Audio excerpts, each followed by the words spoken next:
जितने भी अभी तक संत ऋषि में ऋषि हुए हैं वो अज्ञानी थे, तत्व ज्ञान से अपरिचित थे। वो परमात्मा को निराकार मानते थे और इसी आधार से सभी ने परमात्मा की सतीथि को जाना था। और इसी आधार से ये महर्षि दयानंद और इसके जितने भी अनुयायी आचार्य हुए हैं उन्होंने उसी आधार से भगवान को मानकर वेदों का अनुवाद किया। तो अब इनके आगे याद आ गई कि परमात्मा की महिमा चल रही है और हम परमात्मा परमात्मा लिखते आ रहे हैं। आगे चल के क्या देखा कि परमात्मा सशरीर है और मनुष्य दृश्य है। तो उनका भगदड़ मच गई, उन्होंने परमात्मा लिखना बंद कर दिया, पुरुष लिखना शुरू कर दिया। पुरुष माने भी प्रभु होता है संस्कृत में और हिंदी में, क्योंकि पुरुष जो है परमात्मा है, मनुष्य दृश्य है और उसने पुरुष को अपने जैसा रचा है मनुष्य को, इसलिए इनको भी पुरुष कहने लगे।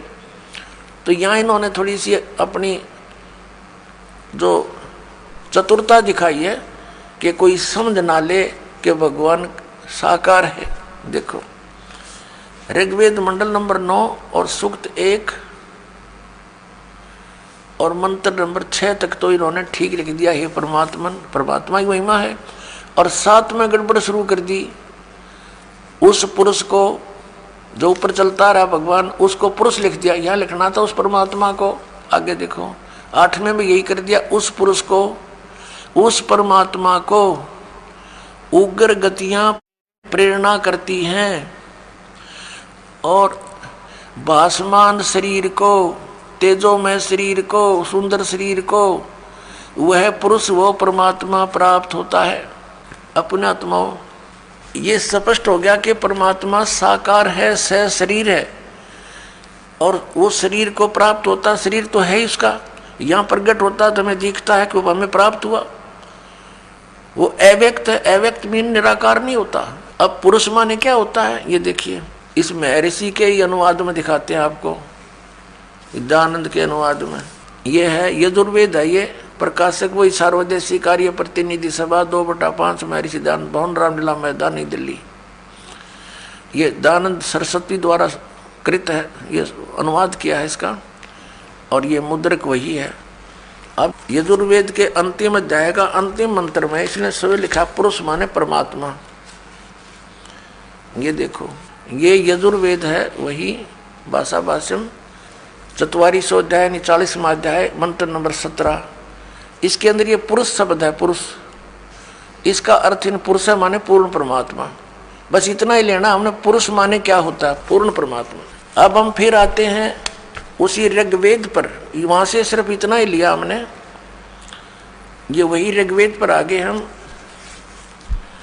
अब इसके मंडल नंबर 9 सूक्त 1 के और मंत्र नंबर हम 8 पर आते हैं। उस पुरुष को यानी उस परमात्मा को, पूर्ण परमात्मा को उग्र गतियां प्रेरणा करती हैं और भासमान शरीर को वह पुरुष प्राप्त होता है। वह परमात्मा भासमान शरीर को यानी सुंदर शरीर को प्राप्त होता है, जिसमें 3 प्रकार से दूसरों का वारण माने धारण पोषण करने वाला मधु में शरीर मिलता है। जिसमें 3 प्रकार से दूसरों का वारण माने कल्याण करने वाला मधु में शरीर मिलता है। 3 प्रकार के शरीर के द्वारा परमेश्वर पूर्ण ब्रह्म सत्य पुरुष कबीर साहब अपनी आत्माओं को कंट्रोल करता है, संभालता है, धारण पोषण करता है, कल्याण करता है।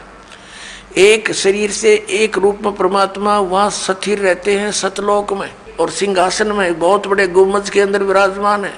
उनके एक रोम में, रोम माने बाल होता है, एक रोम में समझो, रोमकूप में समझो, इतना तेज है, करोड़ सूर्य मिला दे, करोड़ चंद्रमा तो भी फीकी रोशनी रह जाए उन सब की, इतना तेजों में शरीर है भगवान का, बहुत विशाल शरीर है। दूसरे प्रकार का शरीर वो शिशु रूप धारण करके प्रत्येक युग में एक लीला करता है और एक जनसाधारण जैसी भूमिका करता है, अपने हाथों से निर्वाह करके दिखाता है।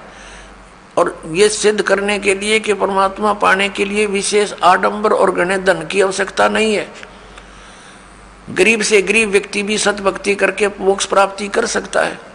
और उस दौरान परमात्मा अपनी तत्वदर्शी संत की भूमिका भी करते हैं।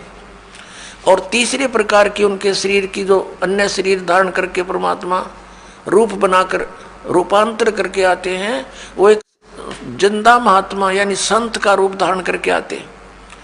और किसी भी पुण्यात्मा को कहीं भी मिल जाते हैं, उनको ज्ञान से परिचित कराते हैं, सतलोक ले जाते हैं, वापस छोड़ते हैं, अपने गवाह बना करके उनको प्रचार हेतु छोड़ देते हैं। ये तीन प्रकार से लीला करता भगवान, तीन प्रकार के शरीर धारण करके।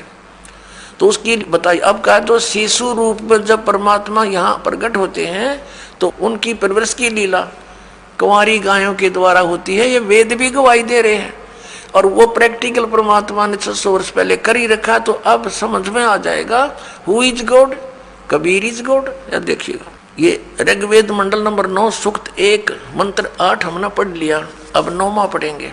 उस सोम स्वभाव वाले श्रद्धालु पुरुष को, सोम माने लिखना था उस अमर पुरुष को, ये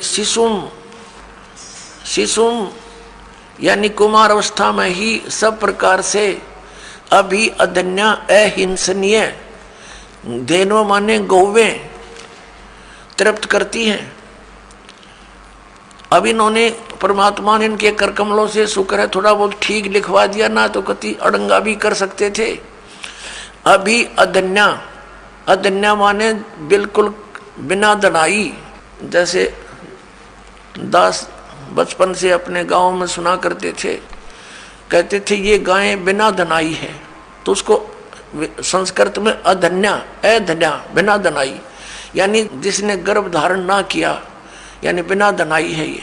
और अभी अधन्या पूर्ण रूपेण यानी अनटच्ड कुमारी, अभी अधन्या माने कुंवारी गौओं के द्वारा, वो कुंवारी गायें दूध देती हैं, उससे भगवान की परवरिश की लीला होती है, वो तृप्त करती है उसको।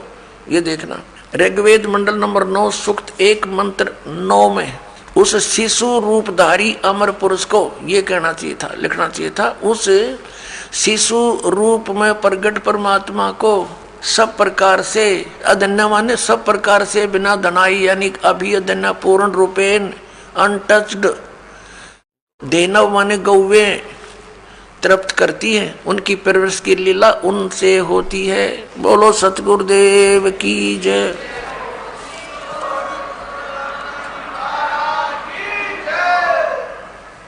अपनात्मो, इस प्रकार परमात्मा की लीला को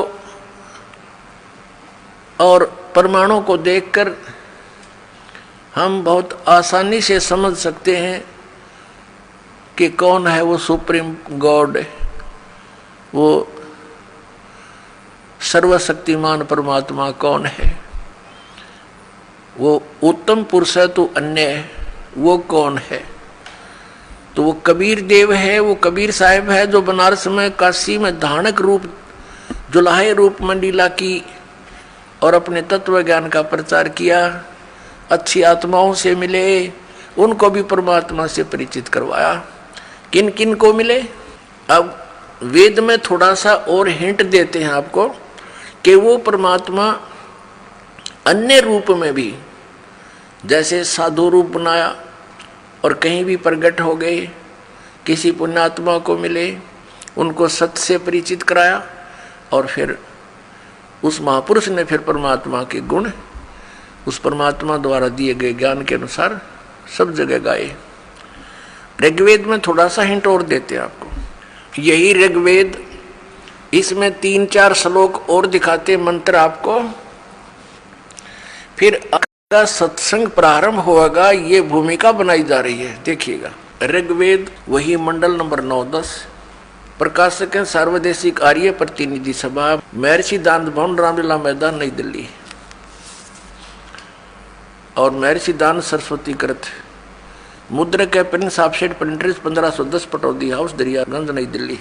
अब इसके अंदर आपको दिखाते हैं ऋग्वेद मंडल नंबर 9 सूक्त 86 का मंत्र 26 और 27। ऋग्वेद मंडल नंबर 9 सूक्त 86 और मंत्र 26। इसमें क्या लिखा कि यज्ञ करने वाले यजमानों के लिए परमात्मा सब रास्तों को सुगम करता हुआ उनके विघ्नों को मर्दन करता है, उनके संकटों का नाश करता है और उनको पवित्र करता हुआ अपने रूप को सरल करता हुआ। क्योंकि सतलोक में परमात्मा का रूप बहुत तेजों में है। एक रोमकूप में करोड़ सूर्य मिला दे, करोड़ चंद्रमा, वो भी फीकी रोशनी रहे। इतना तेजों में शरीर है भगवान का। यदि वो एज इट इज यहाँ आ जाए तो हमारी आंखें बंद हो जाए, हम देख नहीं सकते कुछ भी, दूर से ही। भगवान तो बाद में आएगा, उसका प्रकाश पहले आ लेगा, तो उस प्रकाश से हम परमात्मा को नहीं देख सकते। इसलिए अपने रूप को हल्का तेज पुंज का सरल बना के वो हमारे सामने प्रकट होते हैं। जैसे काशी में जुलाहे रूप में हुए, वो परमात्मा पूर्ण ब्रह्म है। देखना, अपने रूप को सरल करता हुआ वह कांति में परमात्मा। यहाँ इन्होंने कबीर को अर्थ सर्वज्ञ लिख दिया, यहाँ लिखना था वो कबीर देव। अब ये कंसेप्ट यहाँ क्लियर फेर करना पड़ेगा कि जहाँ पर भी परमात्मा की महिमा चल रही हो वेदों में, तो वहाँ पर यदि कबीर शब्द है, कबीर, तो वहाँ लिखना पड़ेगा कबीर देव। जैसे ये खुद लिखते हैं, ये संस्कृत और व्याकरण के ज्ञाता। अब फिर यजुर्वेद दिखाना पड़ेगा। देखिएगा, ये यजुर्वेद है, ये महर्षि दान सरस्वती कृत, प्रकाशक है सर्वदेशी कार्य प्रतिनिधि सभा 2/5 महर्षि दयानंद रामलीला मैदान नई दिल्ली। और ये महर्षि दान सरस्वती द्वारा इसका अनुवाद किया गया है और मुद्रक Prince offset printers 1510 Pataudi house Daryaganj नई दिल्ली से ये छपा है। यजुर्वेद अध्याय नंबर 36 में 60 से अध्याय आरंभ 36 में और मंत्र नंबर 1 में यहाँ यजु शब्द लिखा है। यजु रचम वाचम प्रपदे मनो यजु प्रपदे। इस यजु का अर्थ अनुवाद करते समय महर्षि दयानंद ने यहाँ सही किया है। यजु का अर्थ लिख दिया यजुर्वेद, बिल्कुल ठीक किया। यदि यहाँ यजु का अर्थ के मैं अन्य कर देता, क्योंकि यजु माने होता है परमात्मा से मिलने की विधि, यानी यज्ञ स्तुतियां, ये भी अर्थ होता। अगर यहाँ वो ये अर्थ कर देता तो यहाँ महिमा थी यजुर्वेद की, तो यजुर्वेद ना लिखकर कुछ अन्य अर्थ कर देने से अनर्थ हो जाता और जिसकी महिमा बोली जा रही है उसको पहचान नहीं पाते। इसी प्रकार जहाँ पर भी कबीर लिखा हो, कबीर जिसके अपसर्ग लगा दी जाती है, तो वहाँ लिखना चाहिए कबीर देव। और कबीर देव लिखने से फिर बात सुलझ गई। हम उसको कबीर देव कहने लगे, कबीर हम वह को वह बोलते हैं, तो कबीर देव बने परमात्मा, कबीर साहब। तो ये कवि जहाँ लिखा है इन्होंने, कवि कोई सर्वज्ञ नहीं होता, ये भी भूल लगी है इनको। कवि का अर्थ सर्वज्ञ नहीं हो सकता। कवि का अर्थ काव्यकार तो हो सकता है, अगर वो भी प्रकरणवश कोई प्रकरण चल रहा हो या महिमा भगवान की चल रही है। अड़ाओ ये कवि का अर्थ कर दिया सर्वज्ञ। सर्वज्ञ ये शब्द तो कर रहे हैं हम भगवान के विषय में बोल रहे हैं, लेकिन उसका नाम लिखना था, हु इज दैट गॉड, वो कौन है वो परमात्मा जो ऐसी लीला करता है, वो कबीर देव है, वो कबीर साहब है। फिर आइए, अब हम फिर ऋग्वेद पर आ गए हैं, जो अभी आपको दिखाया था। ये इन्हीं के द्वारा प्रकाशित है और ये वही अब ऋग्वेद, हम फिर उसी पर आ गए। ऋग्वेद मंडल नंबर 9 सूक्त 86 के मंत्र 26 पर यज्ञ करने वाले यजमानों के लिए, यानी भक्ति करने वाले भक्तों के लिए, यजमान कहो से भगत कहो, परमात्मा सब रास्तों को सुगम करता हुआ उनके विघ्नों को मर्दन करता है, उनके संकटों का नाश करता है, उनको पवित्र करता हुआ और अपने रूप को सरल करता हुआ वह कांति में परमात्मा। यहाँ कबीर देव लिखना था। ये देखो, ये कबीर अतो, हम इसको कबीर बोलने लगे, वह को वह, ये कबीर है, हम कबीर बोलते हैं। अब देखिएगा, इसका इन्होंने यहाँ संधि छेद करके ये ऐसे लिख लिया, ये अपसर्ग लगा दिए दो, जैसे यजु में लगाए थे तो यजुर्वेद लिख दिया, वो ठीक किया। तो यहाँ कबीर देव लिख देते, कबीर देव, इनकी संस्कृत व्याकरण भी बनी रहती, कबीर देव लिख देते। और हम कबीर साहब बोलते हैं उसको, वह को वह बोलते हैं, कबीर साहब, कबीर देव, कबीर परमेश्वर। तो यहाँ ये महिमा किसकी है? कबीर देव। क्या लिखा है कि वह कांति में परमात्मा कबीर देव, या लिखना था कबीर देव, कबीर साहब विद्युत के समान क्रीड़ा करता हुआ, यानी विद्युत जैसी, बिजली जैसी गति से चलता हुआ वर्णीय पुरुष को प्राप्त होता है। अच्छी आत्मा, वर्णीय माने अच्छी आत्मा को प्राप्त होता है। आगे देखो वो कहाँ रहता है भगवान? 27वें मंत्र में, ऋग्वेद मंडल नंबर 9 सूक्त 86 मंत्र 27 में, जो परमात्मा ध्युलोक के तीसरे पृष्ठ पर विराजमान है। ओह, ध्युलोक माने उस तेजो में लोक के, सतलोक के तीसरे पृष्ठ पर विराजमान है। सतलोक के तीसरे पृष्ठ पर, तीसरे स्थान पर, यानी उसमें भी विभाजित है। टॉप मोस्ट प्लेस पर स्वयं परमात्मा विद्यमान है और नीचे अन्य सृष्टि है, सभी इसी प्रकार सृष्टि है जैसे यहाँ पर है। इसको समझने के लिए ऐसा समझो जैसे दिल्ली और बाह्य दिल्ली होती है, तो परमात्मा उस ध्रुवलोक के तीसरे पृष्ठ पर वहां रहता है, वहां विराजमान है, साकार है, मनुष्य दृश्य है, वहां से गति करके आता है। अब देखना ऋग्वेद मंडल नंबर 9 सूक्त 82 मंत्र नंबर 1, जो सर्व उत्पादक प्रभु, सबकी उत्पत्ति करने वाला परमेश्वर, प्रकाशमान सद्गुणों की वृष्टि करने वाला, पापों का नाश करने वाला, हरण करने वाला है, वह राजेव, राजा के समान। ये देखना ये है 269 पृष्ठ पे। अब हम पढ़ेंगे 270 पृष्ठ पे। राजा के समान दर्शनीय है, राजा के समान देखने योग्य है, साकार है, मनुष्य दृश्य है। ये वेद गवाही दे रहे हैं इन्हीं के कर कमलों से, जो भगवान को निराकार निराकार करके और दुनिया को बरगलाया करते थे। आज उन्हीं के कर कमलों से, उन पवित्र सदग्रंथों में परमात्मा ने दया करके ये ठीक अनुवाद करा दिया ना। ये अड़ंगा भी कर सकते थे, क्योंकि अन्य सब जगह उल्टा लिख रखा भगवान निराकार है। अब परमात्मा राजा के समान दर्शनीय है, देखने जोगा है। वह पृथ्वी आदि लोक लोकांतरों के चारों ओर शब्दायमान हो रहा है। वह वर्णीय पुरुष को, अच्छी आत्मा को, जो दृढ़ भक्त है, उसको पवित्र करता हुआ प्राप्त होता है। पवित्र करता है, ज्ञान से साफ करता है। जिस प्रकार विद्युत स्नेह वाले स्थानों को आधार बनाकर प्राप्त होता है, अपनात्मा स्पष्ट कर दिया। जैसे कैसा अच्छा प्रमाण दिया है वेद में कि जैसे आकाशीय बिजली किसी धातु को आधार बनाकर ही उस पर अट्रैक्ट होती है, उसी पर आके गिरती है, अन्य पर नहीं गिरती। तो ऐसे ही परमात्मा उन्हीं पुण्यात्माओं को मिलता है जिनसे वो आकर्षित होता है, जो दृढ़ भक्त होते हैं, जो उनकी बातों को श्रोधार्य करके फिर दृढ़ता के साथ अन्य पुण्यात्माओं को सुनाते हैं। पहले काशी धातु के बेले थाली हुआ करते हैं, और जब वर्षा के सीजन में हमारी दादी जी कहती थी हमारी माताओं से कि बाहर आंगन में काशी की थाली रखी है, बेला रखा है, इसको अंदर रख दो, नहीं तो बिजली गिर जाती है काशी धातु पर। ये विशेष अट्रैक्शन होता था। अमूमन जहाँ भी ऐसा संयोग होता था वो कांसी की धातु पर ही गिरती थी।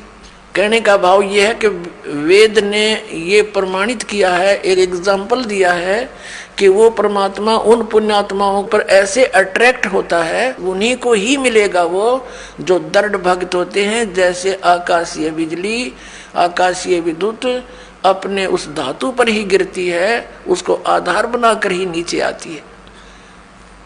आगे देखो वो क्या करता है फिर आकर के। ऋग्वेद मंडल नंबर 9 सूक्त 82 मंत्र 1 पढ़ लिया। अब दूसरे में क्या लिखा है? कि हे परमात्मन, उपदेश करने की इच्छा से आप, ज्ञान देने के उद्देश्य से आप महापुरुषों को प्राप्त होते हो, अच्छी आत्माओं को मिलते हो, और आप अत्यंत गतिशील पदार्थ के समान यानी बिजली की जैसी गति से हमारे आध्यात्मिक यज्ञ को प्राप्त होते हो। आप यह लिखना था, आप कबीर देव हैं, सर्वज्ञ लिख दिया। आप कबीर देव हैं, कबीर साहब हैं, हम कबीर साहब बोल रहे हैं, उन्हें कबीर देव। अब शुद्ध स्वरूप है, हमारे पापों को दूर करके हे परमात्मा, हे अमर परमात्मा, हमको सुख दे। अपने आत्माओं, पवित्र वेदों को पूरा विश्व मानता है कि ये परमात्मा के यथार्थ ज्ञान से युक्त है, और परमेश्वर ने कहा है 600 वर्ष पहले कि वेद मेरा भेद है, मैं ना मिलूं वेदन के माही, और जौन वेद से मैं मिलूं वो वेद जानते नहीं। जौन वेद से मैं मिलूं वो वेद जानते नहीं। कबीर परमेश्वर ने कहा था कि धर्मदास, हे प्यारी आत्मा, ये चारों वेद मेरा ही गुणगान कर रहे हैं, पर इसको ये समझ नहीं पा रहे। अब जब आदरणीय धर्मदास जी के विषय में जानकारी आपको देंगे तो उनसे वार्ता में क्या क्या बातें हुई। जब धर्मदास जी ने सचखंड देख लिया और वापस आए, परमात्मा को सतलोक में देखा, सारे ब्रह्मांडों के कंट्रोलर के सिंहासन पर उत्पत्तिकर्ता के रूप में। और उससे पहले आदरणीय धर्मदास साहिब जी हिंदू धर्म में जन्मे, एक लाला जी सेठ के घर जन्म था, बहुत धनी व्यक्ति थे।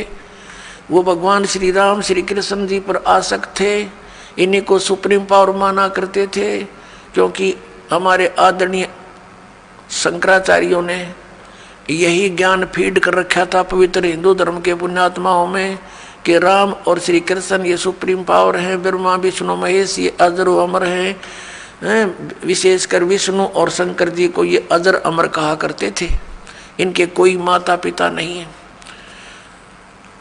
और जब धर्मदास जी ने सतलोक में देखा भगवान को, जब नीचे आकर देखा वही जुलाहे के रूप में कार्य करते को, तब उन्होंने कहा था, हे भगवान, सचमुच भगवान तो आप हो। तो हमें बताया गया कि पुराणों में लिखा है कि श्री विष्णु जी सुप्रीम पावर हैं, वेदों में लिखा है श्री विष्णु जी ही सुप्रीम पावर हैं, शंकर भगवान सर्वशक्तिमान हैं, यही अजर अमर हैं। हे परमात्मा, क्या फिर ये वेद कतेब झूठे हैं? पुराण और वेद क्या झूठे हैं जो इनमें ऐसा लिखा है कि ब्रह्मा विष्णु महेश के कोई माता पिता नहीं? तब परमेश्वर ने कहा था, वेद कतेब झूठे नहीं भाई, झूठे हैं ये समझे नहीं। झूठे दिए जो इन वेदों को, इन पुराणों को समझ नहीं सके, उहा बाई का ज्ञान प्रचार कर रहे हैं, लोक वेद सुना रहे हैं, आपको बरगला रही है। तो फिर शंका हुई कि हे परमेश्वर, इतने महर्षि हो लिए, सतयुग से लेकर आज तक क्या किसी ने वेदों को समझा नहीं? तब परमेश्वर ने कहा था, गुरु बिन काहू न पाया ज्ञाना, जो थोथा भूस चढ़े मूड किसाना। गुरु बिन वेद पढ़े जो प्राणी, समझे न सार रहे अज्ञानी। कि भाई गुरु बिन काहू न पाया ज्ञाना, जो थोथा भूस चढ़े मूड किसाना। मूर्ख व्यक्ति थोथे भूस पर लठ मारे जा, उसको कूटता रहे, उसमें क्या हासिल होगा? तो इसी प्रकार ये थोथा भूस कूट रहे थे सभी ऋषि महर्षि, जैसे कल आपको दिखाया था सत्संग में, रूबरू करा था उन पुराणों के, जिसमें ब्रह्मा विष्णु महेश नासवान है, वो स्वयं स्वीकार करते हैं हमारी जन्म मृत्यु होती है। तो परमात्मा ने कहा था, गुरु बिन काहू न पाया ज्ञाना, जो थोथा भूस चढ़े मूड किसाना। और गुरु बिन वेद पढ़े जो प्राणी, समझे ना सार रहे अज्ञानी। तो ये सभी अज्ञानी रहे अभी तक। परमात्मा आए थे गुरु रूप में, वो गुरु थे, वो सतगुरु थे। अब नकली गुरु घने हो गए, इसलिए सतगुरु कहना पड़ा। अब नकली सतगुरु भी नरे हो गए, तो अब सतगुरु की पहचान कराने के लिए ये प्रमाण दिखाने पड़ रहे हैं दास को कि हु इज सतगुरु। ये नकली सतगुरु, इन कख का पता नहीं, नाम धर रहे सतगुरु जगत गुरु। तो पुण्यात्माओं, अब आप स्वयं शिक्षित हो गए और स्वयं हम निर्णय करेंगे परमात्मा कौन है, कैसा है। हम किसी की लोकवेद पर आधारित अब नहीं रहेंगे, वो तेरे दिन रह लिए। अब ये सारी भूमिका जो दास ने बनाई है, वेदों ने प्रमाणित कर दिया, वो परमात्मा अच्छी आत्माओं को आकर मिलता है, उनको ज्ञान देता है, यथार्थ ज्ञान देता है। तो इससे सिद्ध हो गया कि पहले उनके पास ज्ञान नहीं था, इसलिए तो यथार्थ ज्ञान देने भगवान आए स्वयं। ना तो वेद किताब पढ़ने वाले बहुत ज्यादा थे, तो सदग्रंथों को वो समझे नहीं, उनको समझाने के लिए ही परमात्मा आते हैं। तो परमेश्वर ने कहा था, गोता मारूं स्वर्ग में जा बैठूं पाताले, कह कबीर ढूंढता फिरूं अपने हीरे मोती लाले। परमेश्वर ने कहा था कि गोता मारूं स्वर्ग में और नीचे जा बैठूं पाताल, अपने हीरे मोती अच्छे अच्छे लालों को ढूंढता फिर रहा हूं। और फिर क्या बताया है कि जो जन मेरी शरण है ताका हूं मैं दास, गेल गेल लाग्या फिरूं जब तक धरती आकाश। परमात्मा कहते हैं, जो एक बार मेरी शरण में किसी भी समय किसी युग में आगी वो आत्मा, फिर उसके साथ ऐसे पीछे पीछे फिरूंगा जब लग धरती आकाश रहेगा, या तो वो पार हो जाएगा, नहीं फिर भी उसको कभी ना कभी शरण में लेकर के दोबारा उसको ज्ञान दूंगा, शरण में लूंगा, ज्ञान बताऊंगा। तो क्या बताया है, ज्यों बच्चा गऊ की नजर में यों साईं को संत, भक्तों के पीछे फिरे वो भक्त वत्सल भगवंत। जैसे गाय को अपना बच्चा होता है, चारा भी चर रही होती है और नजर अपने बच्चे पर रहती है। कोई कुत्ता वगैरह या दूसरा कोई पशु उसके निकट आता है तो चारा चरते चरती भी एक दृष्टि रखती है और फूं करती है, उसको भगाती है कि मेरे बच्चे से दूर हो जा। तो कहते हैं, जो बच्चा गऊ की नजर में न्यो साईं को संत, और भक्तों के पीछे फिर वो भगत वत्सल भगवंत। तो पुण्यात्माओं, इस अज्ञान को हटाने के लिए परमेश्वर स्वयं आते हैं कि परमात्मा कौन है, वो कहाँ रहता है और कैसे वो स्थान प्राप्त हो सकता है जहाँ जाने के बाद साधक फिर लौटकर संसार में नहीं आते। अब आप जी ने देख लिया, वेद क्या गवाही देते हैं कि वो परमात्मा अपने उस तीसरे मुक्ति धाम में वहाँ रहता है, वहाँ से चलकर आता है, अच्छी आत्माओं को मिलता है, उनको ज्ञान देता है। उसी आधार से ये गुण है उस परमात्मा के, वो ऐसी लीला करता है।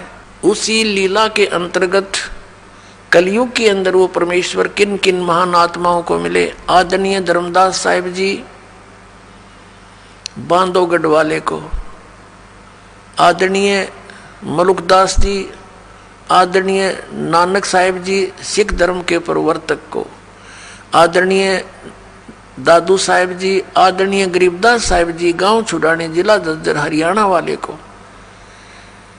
आदरणीय घीसा दास साहिब जी गांव खेखड़ा जिला मेरठ उत्तर प्रदेश वाले को। इन महापुरुषों के विषय में तो दास को जानकारी है और अन्य बहुत से महापुरुषों को वो ऐसे मिलते हैं। आदरणीय नामदेव जी को भी मिले थे, आदरणीय हजरत मोहम्मद जी को भी मिले थे। हजरत मोहम्मद जी ने परमात्मा के ज्ञान को स्वीकारा नहीं था, बाकी सभी महापुरुषों ने परमात्मा के ज्ञान को स्वीकारा था। अब क्या कहते हैं, हम मोहम्मद को वहां ले गए, कबीर परमेश्वर कहते हैं सतलोक ले गए, इच्छा रूपी वहां नहीं रहो, उल्ट मोहम्मद मैल पठाया, गुज बीरज एक कलमा लाया, रोजा बंग नमाज दई रे, बिस्मल की नई बात कही रे। अब क्या बताते हैं कि हम इस हजरत मोहम्मद को भी लेकर गए थे, क्योंकि सभी आत्मा उस एक का परमात्मा की है, अल्लाह कबीर की है, उस परम अक्षर ब्रह्म सत्य पुरुष की है। वो चाहते हैं कि अच्छी आत्माएं जिनके पीछे काफ़ी लोग लगे हुए हैं उनको और सच्चाई बता दूं तो ये उनको समझा देंगे और जल्दी मेरे शरण में ले आएंगे। लेकिन यहाँ परमात्मा की जो बात सिरे नहीं चढ़ पाई, तो क्या बताते हैं परमात्मा ने फिर आकर बताया कि हे मुसलमानों, तुम हजरत मोहम्मद के नाम पर जो ये बिस्मिल करते हो, ये बिस्मिल करने की बात उन्होंने नहीं कही। उन्होंने क्या बताया, रोजा बंग नमाज दई रे, बिस्मिल की नई बात कही रे। नबी मोहम्मद ना गोश्त खाया, हजरत मोहम्मद ने, नबी मोहम्मद ने मांस नहीं खाया, मांस नहीं खाया। कहते हैं अरस कुरस पर अलह तकत है, खालिक बिन नहीं खाली। और वो पैगंबर पाक पुरुष थे साहिब के अब्दाली, वह पैगंबर तो पुण्यात्मा थी, वैसे जुल्म करें थे जैसे तुम कर रहे हो। मांस खाते हो, गऊ काट दी, जोटे की टालना, बकरे खा लिए, मुर्गे खा लिए हैं। उनको दीदार कहाँ है जो काटे गला बिराना, दूसरे का गला काटते हैं, उनको काम परमात्मा मिलेगा। नबी मोहम्मद नमस्कार है कि नबी मोहम्मद आदरणीय महापुरुष थे और राम रसूल कहाया, वो भगवान का अल्लाह का दूत कहलाया। और 1,80,000 को सौगंध जिन नहीं कर चलाया। हजरत मोहम्मद जी के 1,80,000 अनुयायी हुए थे उस समय, और वो पाक साफ थे, सब बुराइयों से दूर थे, ब्याज तक भी नहीं लेते थे, वो किसी के साथ खून खराबा नहीं करते थे, ये मना किया हुआ था, उन्होंने सिद्धांत बना रखा था। नबी मोहम्मद नमस्कार है राम रसूल कहाया, 1,80,000 को सौगंध जिन नहीं कर चलाया। अरस कुरस पर अलह तकत है, खालिक बिन नहीं खाली। और वो पैगंबर पाक पुरुष थे साहिब के अब्दाली, वो तो परमात्मा की कृपा पात्र थे, उन्होंने ऐसा जुल्म नहीं किया। तो परमात्मा कहते हैं मोहम्मद को हम वहां ले गए, इच्छा रूपी वहां नहीं रहे हो, उल्ट मोहम्मद महल पठाया, गुज बीरज एक कलमा लाया, रोजा बंग नमाज दई रे, बिस्मिल की नहीं बात कही रे। कहते मारी गऊ शब्द के तीरम, ऐसे होते मोहम्मद पीरम। और शब्द फेर जवाई, वो जीव रखा हंसा रखा, गोसत नहीं बाख्या, ऐसे पीर मोहम्मद भाई। कि हजरत मोहम्मद ऐसे सिद्धि युक्त थे, उन्होंने एक बार शब्द से गाय को मार दिया और शब्द से जीवित कर दिया, उसका मांस नहीं खाया, वो जीवित कर दी थी। और तुम करके दिखाओ जीवित। उस दिन को, जिस दिन हजरत मोहम्मद ने ये लीला की थी, उस दिन को मनाने लग गए। उस दिन ये गुरु गौ विशेष कर बिस्मिल करते। परमात्मा कहते उन्होंने तो जीवित कर दी थी, वो मांस नहीं खाया था।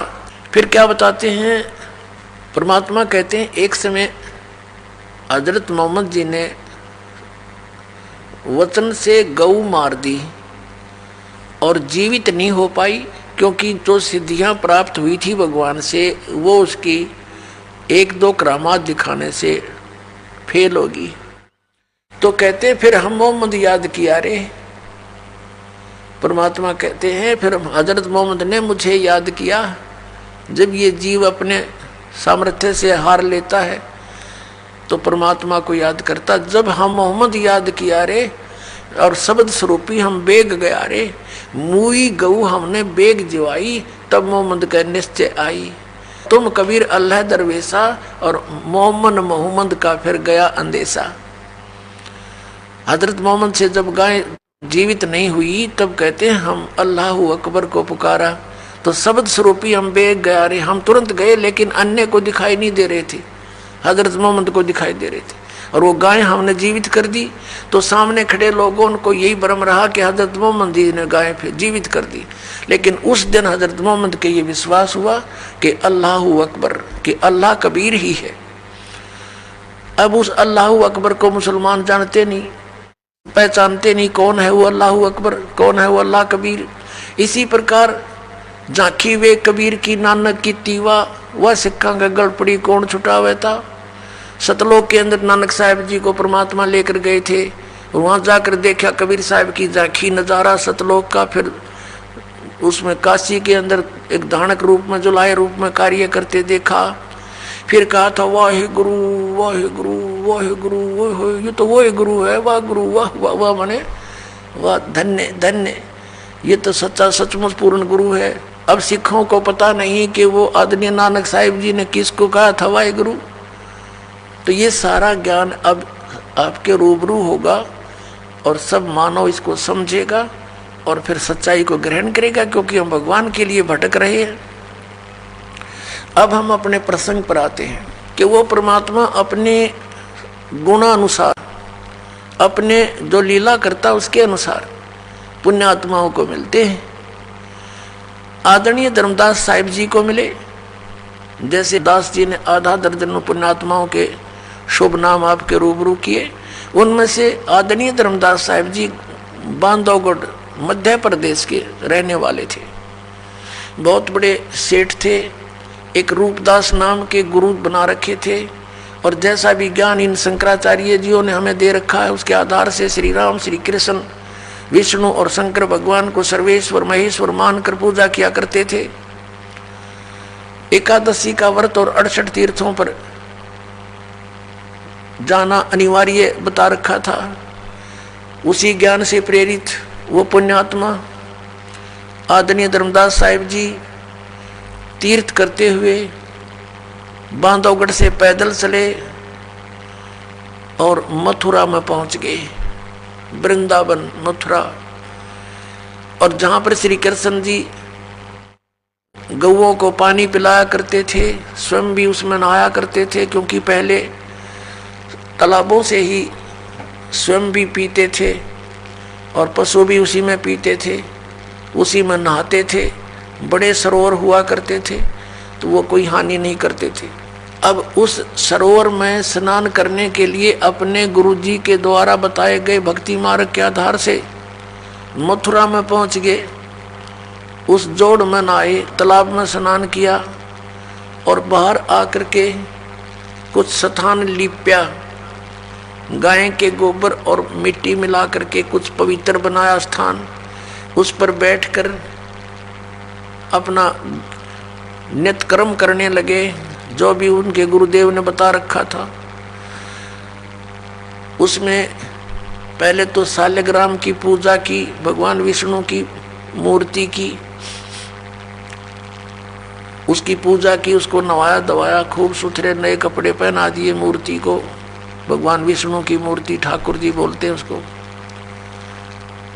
और फिर गीता जी का पाठ करने लगे। उसी समय परमात्मा एक जिंदा महात्मा का रूप बनाकर जैसे हो रहे होते हैं, उस समय परमात्मा एक सुंदर शरीर यानी एक भासमान शरीर को प्राप्त होता है और वहां आकर के वो ज्ञान प्राप्त कराता है। तो उससे क्या होता है कि वो परमात्मा 3 प्रकार के शरीर से सबका वारण करता है, कल्याण करता है। एक तो आपको बता, सतलोक में परमात्मा रहते हैं, उसके एक रोमकूप में करोड़ सूर्य मिराजे, करोड़ चंद्रमा, ऐसा उनकी शोभा है, इतना प्रकाश है उनके बॉडी का, शरीर का, साकार है, मनुष्य दृश्य। और दूसरा आपको बता, शिशु रूप धारण करके आते हैं, वो दूसरी प्रकार के फिर लीला में बड़े होते हैं। एक जनसाधारण की लीला प्रत्येक युग में करते हैं, उसी नाम से वो प्रसिद्ध रहते हैं और ज्ञान भी प्रचार करते हैं, जिस कारण से वो काव्यों के माध्यम से, लोकोक्तियों के माध्यम से अपना ज्ञान प्रचार करते हैं, जिससे वो प्रसिद्ध कवि भी कहलाते हैं। ऐसा वेदों में लिखा है। ऋग्वेद मंडल नंबर 9 सूक्त 96 में 96 के मंत्र 16 से लेकर और 20 तक ये स्पष्ट उसमें किया हुआ। समय के अभाव से आज दास आपको नहीं दिखा सका, फिर कभी दिखाएंगे। और तीसरे प्रकार का ये है कि वो एक कभी भी प्रकट हो जाते हैं, साधु रूप बना लेते हैं, संत जैसी वेशभूषा बनाकर, जिसको लोग ज़्यादा प्रभावित होते हैं, जिससे उस रूप में जाकर प्रकट हो जाते हैं। फिर उनको कैसे डील करते हैं? यदि वो जाते ही किसी को कह दें कि तेरा ज्ञान गलत है तो कोई नहीं सुने, लड़ पड़े, काल ने इतने भ्रमित कर रखे हैं। तो परमात्मा ने जाकर के साधु रूप बना करके एक जिंदा महात्मा का रूप बनाकर, जिंदा महात्मा मुसलमानों में होते हैं, विशेषकर काला ओवरकोट पहनते हैं, एक काला ओवरकोट पहनते हैं पूरा घुटनों से नीचे तक का, एक काला कच्छा पहनते हैं अंडरवियर, और एक काला टोप रखते हैं ऐसे चोटे से वाला। ये वेशभूषा होती है जिंदा संत की। तो जिंदा महात्मा का रूप बना के, जिंदा महात्मा का धर्मदास जी को मिले। वहाँ बैठ के थोड़ी सी दूरी पर जब धर्मदास जी ने अपना नित्य कर्म कर लिया और बड़े ध्यान से सुन रहे थे, भगवान ऐसे गर्दन कर रहे थे, तो धर्मदास जी ने सोचा ये मुसलमान भक्त हमारी गीता जी के ज्ञान से बड़ा प्रभावित हो रहा है। उसने और ऊंचे स्वर से गीता जी का ज्ञान विद, वैसे तो ये संस्कृत पढ़ा करते हैं नित्य पाठ में। जब देखा कि बड़ा श्रद्धालु है और थोड़ी सी दूरी पर इसलिए बैठे कि हिंदू लोग मुसलमानों से नफरत करते हैं कि ये मांस मिट्टी खाते हैं, जीव हिंसा करते हैं, इसलिए विशेषकर ये साधु संत भक्त उनसे दूरी बना कर रखते थे। इस आधार से भगवान के कहीं धर्मदास बेदक ना जा, इसलिए दूर बैठ के अपने आत्माओं काल के द्वारा भ्रमित हम अज्ञानी आत्माओं को कैसे अपनी शरण में लेते हैं। भगवान कैसी लीला करते हैं वो दयालु। ऐसे ऐसे गर्दन हिला रहे थे, ऐसे ऐसे जैसे बहुत अच्छा आनंद आ रहा। तो धर्मदास जी ने अनुवाद भी शुरू कर दिया जैसा अपने गुरु जी से सुना था। जब उसने अपना नित्य कर्म कर लिया सुबह का, परमात्मा ने निकट जाकर थोड़ी सी दूरी बनाकर कहा कि हे महात्मा जी, क्योंकि धर्मदास जी लगभग 60 वर्ष के हो चुके थे, 62-63 वर्ष के उस समय, और उन्होंने अपना जो गुरु बना रखा था रूपदास जी वैष्णव परंपरा के थे। वह उन्होंने गले में कंठी डालने के लिए दी जाती है वैष्णव परंपरा की एक पहचान होती है उपदेशी की, एक तुलसी के मनिये की, तुलसी के लकड़ी के मनिये की, मणके की एक ही मणका होता है और सूत में डाला जाता है धागे में। तो उससे पहचान थी वैष्णव महात्मा की। और तिलक ला रखे, जैसे आपने शंकराचार्य लाए देखे ऐसे वही लगा रहे थे। तो वही रूपदास जी भी सरस्वती थे जैसे उनके गुरु जी। तो उसी जैसा वेशभूषा वो स्वयं भी बनाकर एक साधु संत जैसा लग रहा था। तो परमात्मा ने कहा, हे महात्मा जी, आपका ज्ञान अद्वितीय है, मुझे बड़ा आनंद आया है। मैं भटक रहा हूँ, मुझे कहीं मार्ग नहीं मिल रहा, मुझे कोई किसी धर्म मजहब से कोई लेना देना नहीं, मुझे तो अपना कल्याण चाहिए, मुझे कुछ मार्गदर्शन करो। अब धर्मदास जी ने सोचा भाई ठीक है, जब इतनी तड़प है इसके अंदर, फिर वो लगे बताने कि हमारे गुरुदेव ने ऐसे बता रखा है, 68 तीर्थ का तो मैं यात्रा पे निकला हूँ, 68 तीर्थों पे स्नान करूंगा और उनमें से एक तीर्थ हमारा ये मथुरा का ये तालाब भी है, मथुरा भी है। इसके बाद मैं वृंदावन के अंदर गोवर्धन का चक्कर लगाऊंगा। भगवान श्री कृष्ण ने गोवर्धन यानी गिरिराज को हाथ पर उठाया था। और फिर मैं बरसाना जाऊंगा राधा से सिफारिश लवाने के लिए, राधे राधे श्याम मिला दे, क्योंकि राधा जी बरसाने की लड़की थी, श्री कृष्ण से मिलने आया करती थी वृंदावन में, मथुरा में।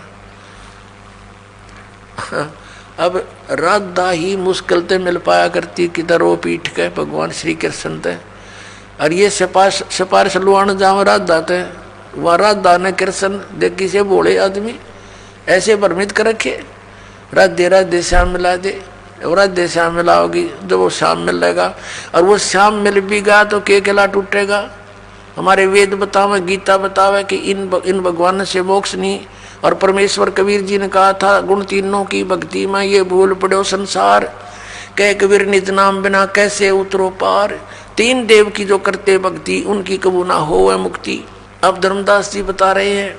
और उसके बाद एकादशी का व्रत रखता हूँ मैं, ये बहुत ही उत्तम व्रत है, इसके रखने से मोक्ष हो जाता है। श्राद्ध निकालते हैं, सब क्रियाएं करते हैं हम, और राम कृष्ण का जाप जपते हैं, हरे कृष्ण हरे राम राम राम राधे श्याम सीता राम हरे राम। ये हमारे मंत्र हैं, ओम नमः शिवाय। अब परमात्मा ने जब उसने सारा कुछ कह लिया तब कहा कि हे महात्मा जी, मेरा उद्धार करो, दीक्षा दे दो मुझे, आप मुझे अपना शिष्य बना लो, और मेरी कुछ जिज्ञासा है, मेरे कुछ शंका का कुछ समाधान भी चाहता हूँ। तुम धर्मदास जी ने कहा कि देखो जी, हम शिष्य नहीं बना सकता मैं, क्योंकि ऐसे शिष्य बनाना पाप होता है, क्योंकि मुझे आदेश नहीं है, और मेरे गुरुजी हैं रूपदास जी, उनके पास चलो मैं आपको दीक्षा दिला दूंगा। तो परमात्मा ने कहा ठीक है, आप ऐसे ही करना, पर मेरी कुछ शंका का समाधान कर दो ताकि मुझे विश्वास और मैं चलूँ आपके साथ। अब बोलो बोलो। तब परमात्मा ने कहा कि आप जी ने ज्ञान बता रहे हो कि ब्रह्मा विष्णु महेश अजरो अमर है, इनकी जन्म मृत्यु नहीं होता, और शंकर और विष्णु जी ये सुप्रीम पावर है, यही सर्वशक्तिमान है। और आप ये भी कह रहे हो कि गीता जी का ज्ञान श्री कृष्ण जी ने दिया, और श्री कृष्ण इज विष्णु। बिल्कुल ठीक है, क्योंकि ज्ञान सुनाया उसने सारा कुछ, उसके बाद परमात्मा बोले, ठीक है। और आप कहते हो कि विष्णु जी सुप्रीम गॉड हैं, सबसे उत्तम परमात्मा है। ये बिल्कुल सही है, ऐसा ही लिखा है। तो परमात्मा ने कहा कि गीता जी का ज्ञान किसने बोला? श्री कृष्ण जी ने। ठीक है, आप पढ़ रहे थे आप अभी पढ़ रहे थे आपकी गीता जी में, इसमें लिखा है कि अर्जुन तेरे और मेरे बहुत जन्म हो चुके, तू नहीं जानता मैं जानता हूं। तो ये अविनाशी कैसे हुए आपके भगवान जिसने दिया गीता जी का ज्ञान?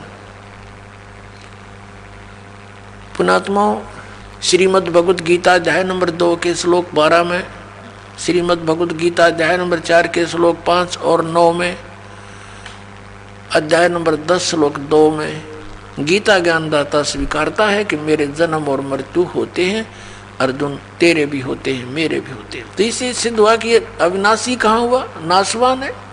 अभी आप कह रहे हो कि 18वें अध्याय के 62वें श्लोक में आप पढ़ रहे थे, क्योंकि धर्मदास जी ने मोटे मोटे यानी मेन से श्लोक बोले, परमात्मा की दया होती है, उसने वही श्लोक बुलवा दिए जो उसकी आंख खोल सके थे।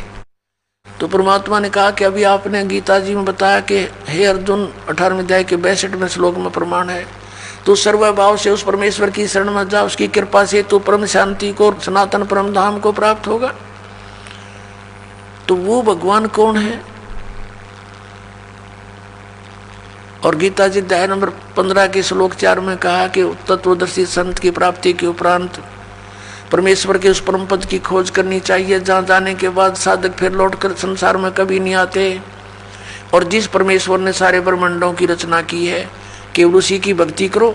आपका भगवान गीता ज्ञानदाता ये कह रहा है, गीता ज्ञानदाता तो कह रहा है कि उसकी भक्ति करो। वो कौन है मुझे वो बता दो, बस फिर मैं आपके गुरु का चेला। अब धर्मदास की तो आंखें फूल गई, सब भूल गया, कोई जवाब नहीं, बेबाक हो गया, गूंगा और बहरा हो गया, सुन्न हो गया काफी देर तक। यूं क्या कही भाई, सच्चाई बिल्कुल सारी। फिर क्या सोचता, क्या कहता है? उसने सोचा बात तो बिगड़ गई, क्योंकि मन काल है और सत्य से परिचित होकर भी ये नहीं स्वीकारने देता, ये पक्का जाल है। अब धर्मदास ने विषय बदल दिया, कहने लगा हम वैष्णव साधु हैं, हम जीव हिंसा नहीं करते, हम तो तुम्हारे जैसे शूद्र को निकट भी नहीं बैठने देते, तो क्या बातें बना रहा है, और हम कोई जीव हिंसा नहीं करते। अब उसने देख लिया धर्मदास जी ने कि ये मुसलमान है और ये मांस खाते हैं, तो ये एक टोंट कस दिया कि हम जीव हिंसा नहीं करते हैं और हम किसी का बुरा नहीं करते, हम ऐसे ऐसे अपने लागे बड़ाई करने। अब परमात्मा ने देख लिया काल ना हल्ला इसके अंदर तक गया नहीं, अंदर ही विद्वान है अभी तो परमात्मा अंतर ध्यान हो गए, एकदम अदृश्य हो गए। जब सामने से अदृश्य हो जा आदमी, कलेजा हिल जा आदमी का, दूसरे का, वो एकदम स्तब्ध हो गया, पसीने आ गए धर्मदास जी के। और सोचा अब ये तो कोई फरिश्ता था, कोई देवता था, कोई सिद्ध पुरुष था, और कितनी अच्छी बातें कह रहा था, सारी सच्ची। मतलब बड़ा निकम्मा। देख, हो सकता है भगवान हो, कहते हैं ना जाने परमात्मा किस वेश में आ जाता है। ये पुरानी कहा था पुणात्मा। तो परमात्मा निराकार क्यों करो यार, जब सारे प्रमाण मिलन लग रहे हो, ना जाने किस वेश में कब आ जावे, किस साधु संत के रूप में आ जावे।